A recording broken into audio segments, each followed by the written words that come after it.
Hi viewers, welcome to our channel. ప్రస్తుతం మనతో పాటు సీనియర్ జర్నలిస్ట్ దాము బాలస్వామి వారితో మాట్లాడదాం. నమస్కారం సార్. నమస్తే. సార్, వంగ గీత గారికి సంబంధించిన ఒక ఆడియో వైరల్ అవుతుంది సార్. అంటే ఆడియోలో పవన్ కళ్యాణ్ గారే గెలిచేస్తారు, భారీ మెజార్టీతో గెలుస్తారని చెప్తున్నట్టుగా ఉంది. అసలు ఆడియో ఆమెదేనా? అసలు ఇంకా ఏం చెప్పింది ఆమె?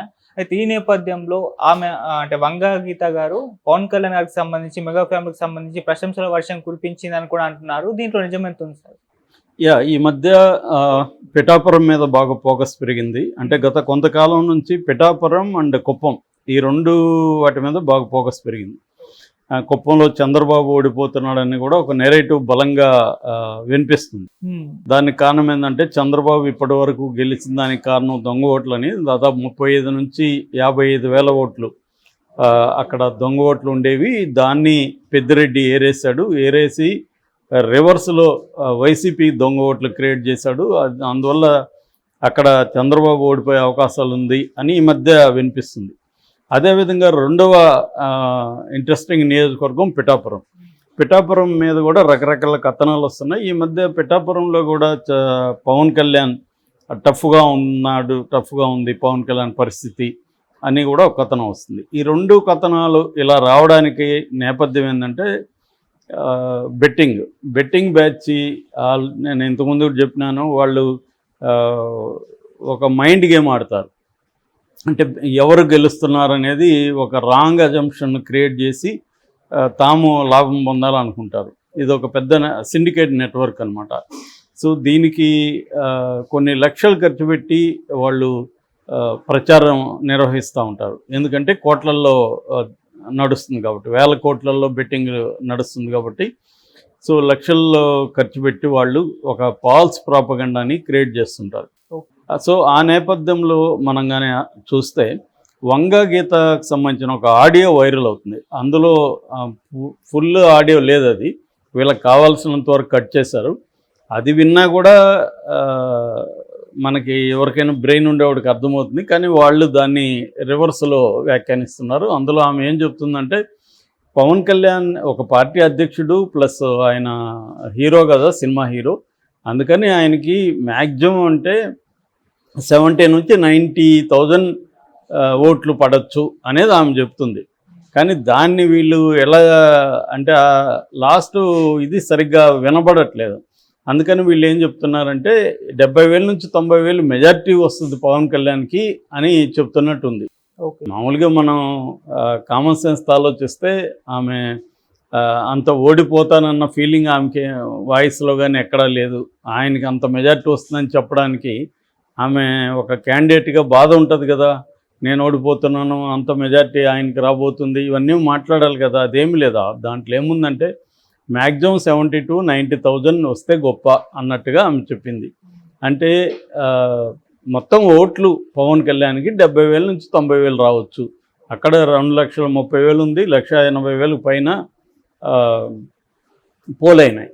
సో కాబట్టి ఆయనకి మ్యాక్సిమం 70,000 అంటే ఈమె మార్జినల్గా గెలుపు వచ్చే అవకాశం ఉంది. వంగ గీత ఆమె చెప్పదలుచుకుంది అది. అంటే టైట్గా ఉంటుంది, నా గెలుపు అనేది టైట్గా ఉంటుంది, బట్ నేను గెలుస్తాను నేరో మార్జిన్లో, అంటే 5 to 10,000 ఆ రేంజ్లో నేను గెలుస్తాను అన్నట్టుగా ఆమె చెప్పిందని మనం అనుకోవాలి. దాంట్లో అవంతా లేదు. దాంట్లో మ్యాక్సిమం అంటే 70 నుంచి 90,000 రావచ్చు అతనికి ఓట్లు అనేది ఆమె చెప్పింది. దానికి కూడా కారణం ఏంటంటే అతను ఒక రాష్ట్ర అధ్యక్షుడు కదా పార్టీకి, ప్లస్ సినిమా హీరో కదా అనేది చెప్తుంది. అంటే ఆ క్రేజ్ వల్ల అతనికి వస్తుందని. కానీ ఆమె నేను ఓడిపోతానని కానీ పవన్ గెలుస్తాడని కానీ ఆమె ఏం చెప్పలేదు. అంత మెజార్టీ 90,000 మెజార్టీ రావాలంటే అక్కడ మాటలు కాదు. ఎవరు కూడా అక్కడ 90,000 మెజార్టీ పవన్ కళ్యాణ్కి వస్తుందని ఎవరు కూడా చెప్పట్లేదు. ఈవెన్ పవన్ కళ్యాణ్ అండ్ చంద్రబాబు ఇద్దరు కూడా టైట్గా గెలవచ్చు. గెలిస్తే కూడా ఒక లో మార్జిన్తో గెలవచ్చు. అంటే ఒక 10,000 లోపలే మెజార్టీతో గెలిచే అవకాశాలు ఉంది ఒకవేళ గెలిస్తే అనేదే ఎక్కువ మంది చెప్తున్నారు తప్ప వాళ్ళు ఏదో బ్రహ్మాండమైన మెజార్టీతో చంద్రబాబు గెలుస్తాడని ఎవరు చెప్పట్లేదు, ఇటు పవన్ కళ్యాణ్ అని కూడా చెప్పట్లేదు. అయితే ఇంట్రెస్టింగ్గా మంగళగిరి మీద పెద్ద బెట్టింగ్లు కానీ దాని మీద పెద్ద ఇది లేదు. మంగళగిరిలో లోకేష్ వస్తాడనేది అందరికీ ఉన్న అభిప్రాయం. అందుకని బెట్టింగ్లు ఎప్పుడైనా బెట్టింగ్లు ఎప్పుడు ఉంటాయి, టైట్ ఉందనుకుంటేనే బెట్టింగ్లు ఉంటాయి. ఒకరు క్లియర్గా స్వీప్ ఉందంటే బెట్టింగ్ కారు కదా. ఎందుకంటే ఇప్పుడు వైసీపీ పట్ల స్వీప్ ఉందనుకో, వైసీపీ ఓడిపోతుందని ఎవడు కాస్తాడు, ఎవడు కాయడు. అవును. సో బెట్టింగ్ చేస్తున్నారంటేనే ఒక టైట్ పొజిషన్ అనేది ఉండాలి, అంటే కన్ఫ్యూజన్ ఉండాలి. అందుకని బెట్టింగ్ రాయిళ్ళు చాలా ఇప్పుడు ఏం చేస్తున్నారంటే వీళ్ళే డబ్బులు ఖర్చు పెట్టి ఈవెన్ ఈ మధ్యనే నాకు వేరే ఫ్రెండ్ చెప్పాడు, దాదాపు 1 కోటి 2 కోట్లు 3 కోట్ల వరకు కూడా ఖర్చు పెట్టి వీళ్ళే ఒక సర్వే చేయించి ఎగ్జిట్ పోల్స్ సిస్టమేటిక్గా చేయిస్తున్నారని. ఎందుకంటే దాన్ని బేస్ చేసుకొని బెట్టింగ్లోకి వీళ్ళు వెళ్తారనమాట. అంటే వీళ్ళకి కాంక్రీట్గా మొత్తం రాష్ట్రంలో ఏ ప్రభుత్వం రాబోతుంది అనేది వీళ్ళ సర్వే సైంటిఫిక్గా సర్వే చేసుకొని ఆ సర్వే ఆధారంగా వీళ్ళు బెట్టింగ్లోకి దిగుతారు. సో ఇది నడుస్తుంది. అయితే ఆ సర్వేని మ్యానిపులేట్ చేసి ఏం చేస్తారంటే వీళ్ళు మేము ఇట్లా కొంత లీకులు ఇస్తారు, మేము ఇట్లా సర్వే చేసాం, ఈ సర్వేలో ఫర్ ఎగ్జాంపుల్ కూటమి అధికారంలోకి వస్తుందని తేలింది అనేది వీళ్ళు వదులుతారు. నిజానికి ఆ సర్వేలో కూటమి ఓడిపోతుందని తేలి ఉంటుంది. సో దీనివల్ల ఏమవుతుందంటే వీళ్ళకి డబ్బులు వస్తాయి. ఎందుకంటే ఈ సర్వేని మొత్తం అందరికి కూడా సీక్రెట్గా నీకు మాత్రమే చెప్తున్నా, ఎవడికి చెప్పొద్దు నువ్వు అనేది అందరికీ చెప్తారు. సో ఈ సీక్రెట్ ఏమవుతుందంటే మొత్తం వ్యాపించిపోయి ఒక సర్కిల్లో ఆల్రెడీ ఒక సర్వే చేశారు, వాళ్ళకి అవసరమైతే నీకు మాత్రమే చూపిస్తానని తీసుకెళ్ళి వాళ్ళకి ఆ లిస్ట్ కూడా చూపిస్తారు. ఎందుకంటే వీళ్ళు 2 తయారు చేసి పెట్టుకుంటారు, ఒకటి వీళ్ళ కోసం, ఒకటి ప్రజల కోసం, అంటే బెట్టింగ్లు చేసే కోసం. ఇలాంటివి రకరకాల పద్ధతుల్లో బెట్టింగ్ బ్యాచ్ మ్యానిపులేట్ చేయడానికి ట్రై చేస్తున్నారు. ఎందుకంటే ఇప్పుడు బెట్టింగ్ అనేది ఒక లాటరీ లేదా ఒక జూదం లాంటిది.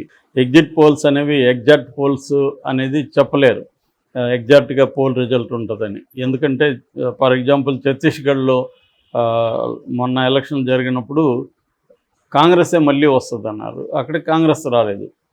ఎవరు కూడా బీజేపీ వస్తుందని చెప్పలేదు అక్కడ. కాబట్టి ఇలాంటివి ఉంటాయి. బట్ ఫర్ ఎగ్జాంపుల్ ఇక్కడ తెలంగాణలో తీసుకుంటే మెజారిటీ ఎగ్జిట్ పోల్స్ కాంగ్రెసే వస్తుందని చెప్పారు, కాంగ్రెసే వచ్చింది.